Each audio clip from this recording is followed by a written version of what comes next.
L'histoire rocambolesque du bébé de 7 mois porté disparu à Kiki se déroule dans la journée du lundi 18 avril. Le grand-père et chef de famille de l'enfant disparu en témoigne. J'ai été informé de la disparition de mon petit-fils lundi matin. J'étais obligé de me rendre à la gendarmerie pour signaler au commandant de brigade la disparition de l'enfant. Selon les enquêtes menées par le commandant de brigade de Kiki, le petit garçon était déjà décédé au moment de sa disparition. Il serait mort des suites de maladies restées encore inconnues. Et le scénario de sa disparition a été minutieusement monté par sa mère génitrice.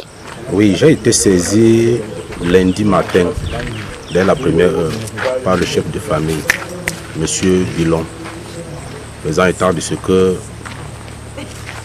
l'enfant aurait été enlevé. À l'immédiat, je me suis mis à l'œuvre. J'ai commencé des investigations. Et dans mes investigations, j'ai pu comprendre que mes premiers suspects étaient les deux parents. Ce matin, dès la première heure, j'ai été saisi téléphoniquement par le chef de famille annonçant la découverte de l'enfant.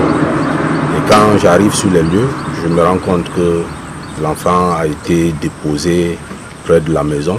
Le bébé décédé était caché par sa mère derrière cette école, située pas loin de la maison. Son mari nie tous les faits. Après un rude interrogatoire à la brigade, le corps du petit Jean-René, puisqu'il s'agit de lui, a été retrouvé le lendemain près du puits de la concession familiale, en état de décomposition. Une fois alerté, la brigade est descendue sur les lieux et mis aux arrêts Kédi Raymond, père du bébé. Et la maman était jusque-là recherchée, elle avait pris la fuite après avoir déposé avec soin le corps près de ce puits. Bétan Amouniol Dorothée, mère du bébé, n'est malheureusement pas allée loin dans sa course. Elle aussi, croupie en ce moment